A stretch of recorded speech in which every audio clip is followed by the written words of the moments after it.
अस्सलाम वालेकुम। Today's topic is cell.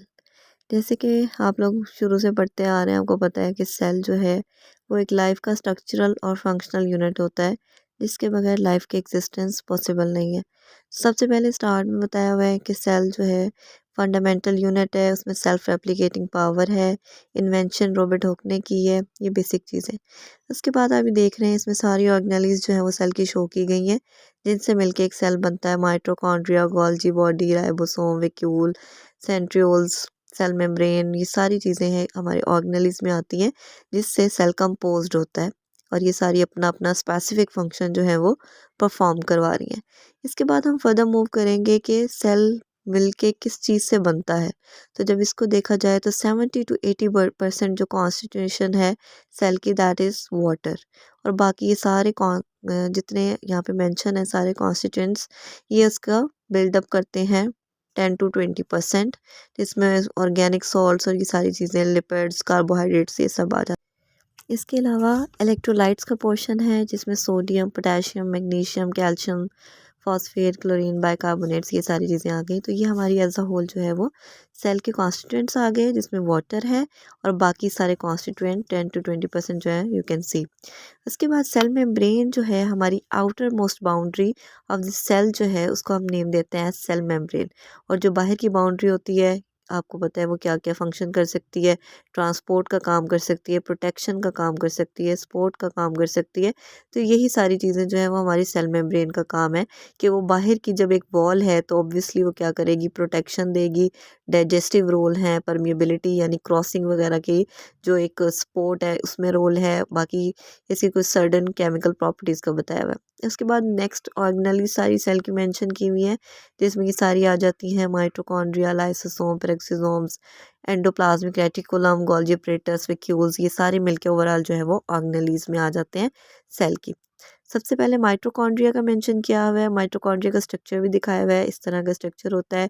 इसको हम कहते हैं powerhouse of the cell. Cell में जितनी भी एनर्जी चाहिए, जितनी भी पावर चाहिए, वो माइटोकॉन्ड्रिया प्रोवाइड करता है। इसके स्ट्रक्चर में आपने याद रखना है, आउटर मेम्ब्रेन होती है, इनर मेम्ब्रेन होती है और बीच में सिस्टर्नी और मैट्रिक्स से मिलकर ये बना होता है। फंक्शंस में मेन और बेसिक फंक्शन वही है जो मैंने अभी आपको बताया है, that is power generation of the cell. ये यही काम करेगा कि सेल को पावर प्रोवाइड करेगा। उसके बाद है एंडोप्लाज्मिक रेटिकुलम। ये दो तरह के एंडोप्लाज्मिक रेटिकुलम्स होते हैं जो सेल के अंदर पाए जाते हैं। एक को हम नाम देते हैं रेफ और एक को हम नाम देते हैं स्मूथ। इन दोनों बेसिकली क्या करते हैं, प्रोटीन की सिंथेसिस में इनका बेसिक रोल होता है। राइबोसोम्स कंटेन करते हैं। तो यहाँ पे जो है हम इसके फंक्शंस में इसी चीज़ को मेंशन करेंगे, that it has role in the synthesis of proteins. और इसमें स्मूथ में आप देख सकते हैं सिंथेसिस ऑफ लिपिड्स भी मेंशन की हुई हैं, स्टीरॉइड्स, हार्मोन के भी मेंशन किए हुए हैं। लेकिन जो रफ एंडोप्लाज्मिक है, that is purely associated with protein synthesis. और ये फिर लिपिड फॉर्म करके कहाँ पे स्टोर करें, वो सारे फंक्शंस मेंशन किए हुए हैं यहाँ पे। सिंथेसिस ऑफ प्रोटीन, प्रोटीन को फिर सेग्रीगेट करना एक जगह पे, और अनसेचुरेशन ऑफ फैटी एसिड्स, ये सारे जो है हमारे पास एंडोप्लाज्मिक रेटिकुलम के रोल है। Then next one is Golgi body. ये वेसिकल टाइप का स्ट्रक्चर होता है और इसका मेन फंक्शन जो है दैट इज़ इन स्टोरेज। ये छोटे छोटे वेसिकल टाइप के स्ट्रक्चर्स जो होते हैं, इनको हम नाम देते हैं गोल्जी बॉडी का। जैसे यहाँ पे दिखा रहे हैं डायग्राम में छोटे छोटे वेसिकल्स। और ये बेसिकली रोल जो प्ले कर रहे हैं, दैट इज़ इन पैकिंग भी कह सकते हैं, इन स्पोर्ट भी कह सकते हैं, इन ट्रांसपोर्टेशन भी कह सकते हैं। उन वेसिकल के थ्रू जो है ये सारा फंक्शन अपना परफॉर्म करते हैं। The next one is the lysosomes. Lysosome का जो मेन फंक्शन है, दैट इज़ कि ये डाइजेस्टिव एंजाइम इनके अंदर जो है ये कैरी करते हैं। और कोई भी इन्वेडिंग एजेंट जैसे कोई सेल इनगल्फ कर लेता है, तो उसको फिर जो है वो इनगल्फ करके डिस्ट्रॉय करना, उनको डिग्रेड करना, ये सारी प्रॉपर्टीज़ जो हैं ये लाइसोसोम्स की हैं। Then next one is the cytoskeleton. Cytoskeleton में हमारे बहुत सारे स्ट्रक्चर आ जाते हैं जो मिल के सेल की बॉडी बनाते हैं, सेल का स्ट्रक्चर बनाते हैं।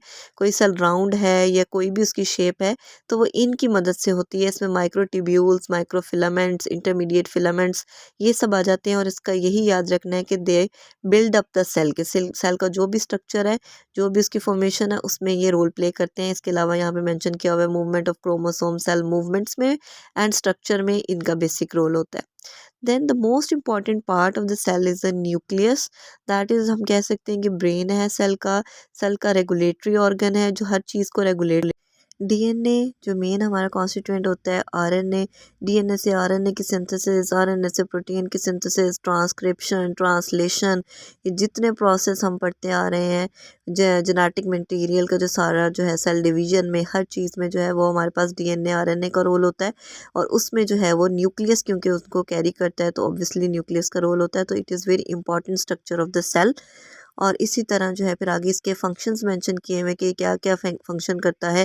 जेनेटिक इन्फॉर्मेशन को स्टोर करना, सब चीज़ों को कंट्रोल करना, डिवीजन करना, प्रोटीन की सिंथेसिस करना, ये एज अ होल हमारे पास जो है ये न्यूक्लियस के फंक्शंस में आता है।